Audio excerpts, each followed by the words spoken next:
Welcome back to Blacks in Motion, and I'm going to go ahead and tell you some of my teams that I believe are going to head up the college ranks this year in football and contend for a national championship. Now, I'll start off with number one. Of course, it's Alabama. That's right, Roll Tide. These guys are trying to do something unprecedented, and that's win the title 3 years in a row. Nobody's ever done that before. You know, they won the last two, I'll say, pretty easily after they demolished Notre Dame last year. But look for Alabama to go ahead and have another good year. They still have A.J. McCarron at quarterback. He's been there for ages. He's a master of that offense. He knows what's going on. But really, the most valuable person on that team may not even be a player. It may be their coach, Nick Saban. This guy's a heck of a recruiter, and he knows exactly how to run the program. Alabama will have another strong year.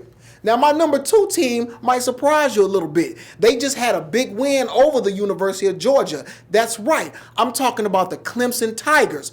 Now, that same thing I said about A.J. McCarron is the same thing that I'll say about the Tigers quarterback, Taj Boyd. He's been there for 3 years, and this is his fourth. He knows exactly what he's doing in that offense. Nothing's new to him anymore. And now he has a weapon on the outside at wide receiver in Sammy Watkins. Look for them to connect a whole lot this season. And the thing that I think that Taj Boyd is going to do now, he knows how to win in the big games. They just had a big win with the first game of this season. They've been catapulted into the top 5. Look for them to make a late season push for that national championship out there in Clemson. Now, my third team, a fan favorite of mine. Yeah, a dark horse somewhat because they started off outside of the top 10.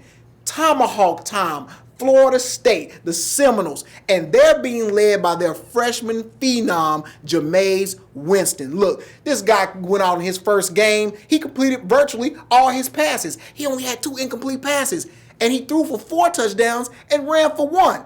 Think of a Cam Newton type of guy, 6'5", over 220 pounds, good with his feet, has great athleticism. Now, I'd like to see his passing get better, but that won't be too much of a problem because he seems to be getting the ball to his star wide receivers, Rashad Green and Kelvin Benjamin, who happens to be 6'5". So look for the Florida State Seminoles, who have a great culture of winning down there in Florida, to come up and surprise some people and be a dark horse in the national championship race. But those are my teams. Make sure you keep an eye on them. Go ahead and stay logged on right here to Blacks in Motion, because when I come back, I'm talking Johnny Manziel. Yeah, this guy. Stay tuned.